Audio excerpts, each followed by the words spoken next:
శుక్లాంబరధరం విష్ణుం శశివర్ణం చతుర్భుజం ప్రసన్నవదనం ధ్యాయేత్ సర్వవిఘ్నోపశాంతయే అగజానన పద్మార్కం గజానన మహార్నిశం అనేకదంతం భక్తానాం ఏకదంతోపాస్మహే.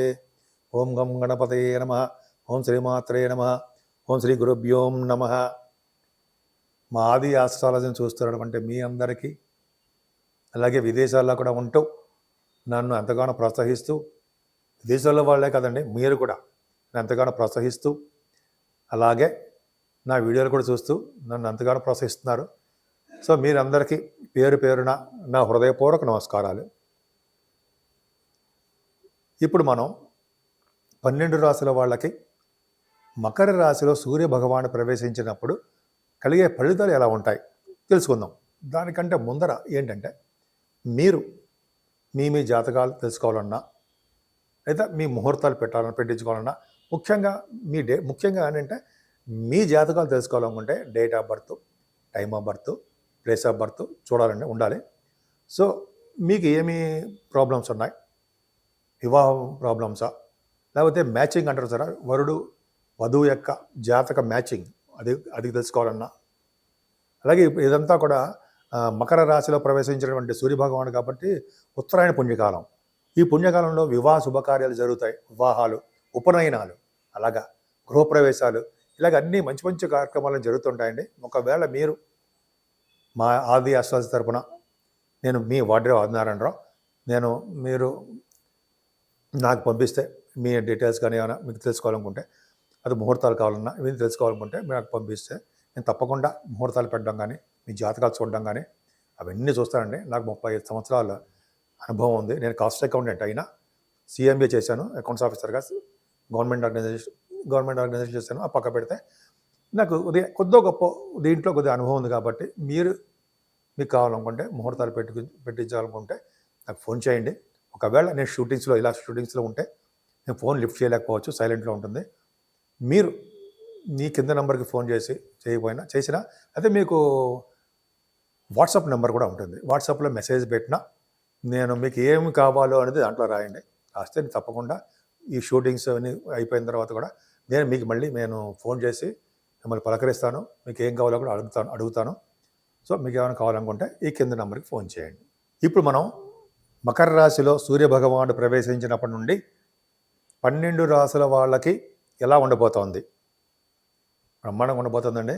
అంటే సూర్యభగవానుడు యొక్క పవర్ ఎలా ఉంటుంది, జనవరి నుంచి ఇలా ఉండబోతోంది తెలుసుకుందాం.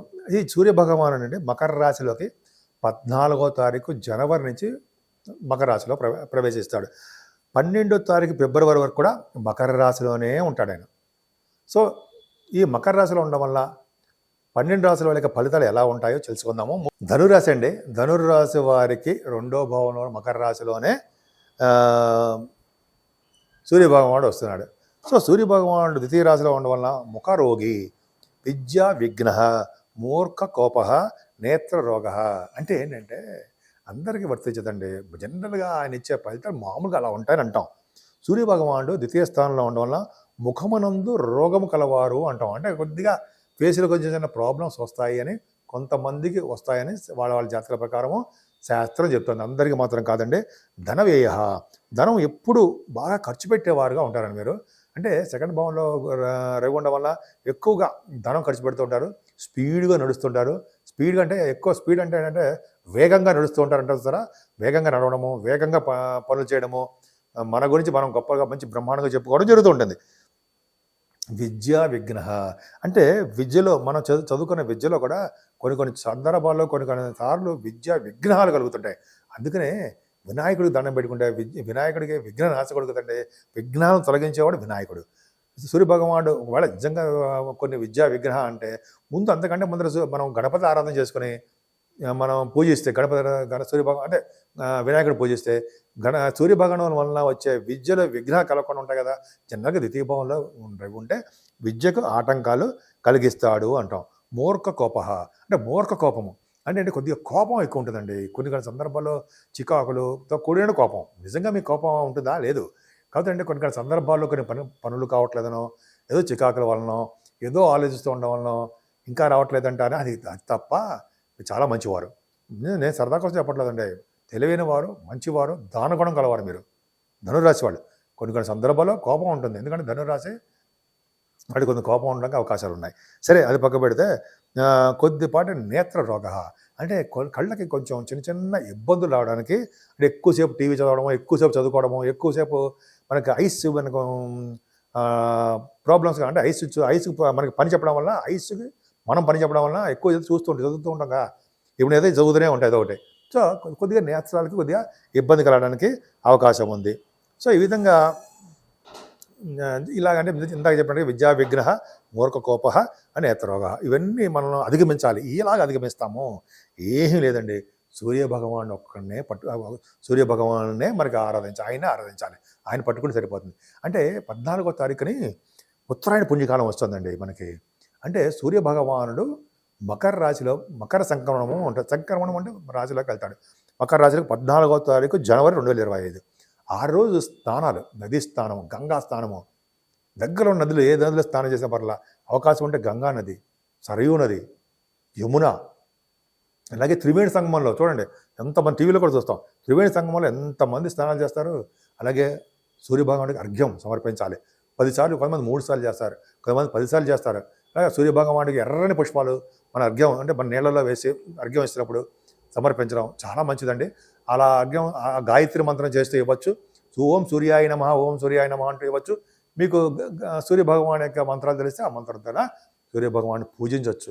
ఎందుకంటే సూర్యభగవాన్ నమస్కార ప్రియుడు, ఆయన ఆరోగ్య ప్రదాత, ఐశ్వర్య ప్రదాత. మా బాబోయ్, చాలా మీకు సూర్యభగవానుడు భాగ్యాధిపతి. అందుకే కదండి మీరు భాగ్యాధిపతి కాబట్టి నాన్నగారికి అదృష్టము, ఐశ్వర్యము, ఆరోగ్యము, ఆయన యొక్క ఆయుష్ పెంచేవాడి సూర్యభగవాను కదా.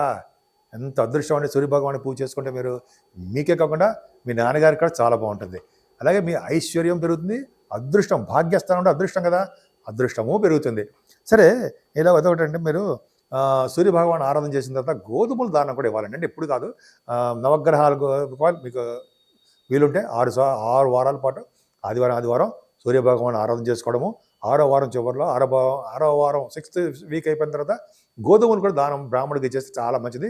పీడ పోతుంది, ఐశ్వర్యం పట్టుకుంటుంది, ధనవృద్ధి కలుగుతుంది, కుటుంబ వృద్ధి కలుగుతుంది, గాయకులకి మంచి వాయిస్ వస్తుంది. సరే, ఈ విధంగా బాగుంటుందండి. ముఖ్యంగా ఇది అయిపోయిన తర్వాత అంటే మీరు స్నానాలు అధికారులు అయిపోయిన తర్వాత దానాలు, బంగారు దానం. సూర్యభగవానికి మీకు భాగ్యాధిపతి కదా, సూర్యభగవాన్ చాలా మీకు మంచి ఫేవరబుల్ ప్లానెట్. ఆయన సూర్యభగవానుడు భాగ్యస్థానం ఉన్నాడు కదా, భాగ్యాన్ని విద్యని పెంచేవాడు ఆయన కదా. ఆయన కొంచెం బంగారం అయినా సరే వేద పండితులు కానీ, శాస్త్రాలు చదివిన వాళ్ళకి కానీ, అయితే పండితులు మీరు ఉన్నారు కొంతమంది ఉంటారు కదా బ్రాహ్మణులు, వాళ్ళకి కానీ దానాలు ఇస్తే చాలా చాలా ఫలితాలు మీకు బాగా ఉంటాయి. విష్ణులోక ప్రాప్తి అని జనరల్గా అంటాం. అలాగే స్వర్గలోకం కానీ ముఖ్యంగా బ్రహ్మలోకానికి వెళ్ళడానికి అవకాశాలు ఉన్నాయని శాస్త్రాలు కొన్ని బుక్స్లో నేను చదివాను. సరే, అది పక్కన పెడితే బంగారము, వెండి, వస్త్రాలు, అలాగే కొంతమంది గోదానము, అన్నదానము, ఏ దానం ఉంటే ఆ దానము, స్వయం పాక దానము, ఏ దానం ఇచ్చినా చాలా మంచి ఫలితాలు ఉంటాయండి.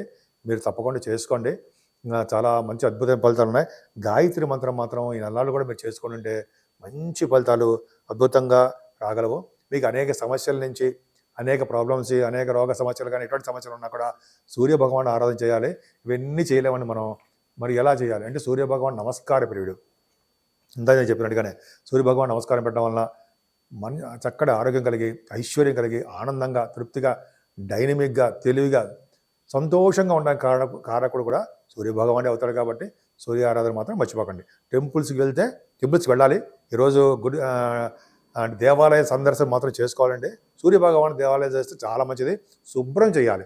సూర్యభగవాన్ ఈ రోజు అంటే 14వ తారీఖు ఎప్పుడైనా సరే సూర్యభగవాన్ దేవాలయాలు కానీ ఏ దేవాలయాలు సరే శుభ్రం చేయడం అంటే నీట్గా తుడవడం చేస్తే వాళ్ళకి ఉత్తమ జన్మలు వస్తాయని, అలాగే వాళ్ళ కుటుంబ సభ్యులందరూ కూడా చాలా మంచి ఫలితాలు, మంచి లోకాలకు వెళ్తారని ఇవన్నీ శాస్త్రాలు చెప్తుంది.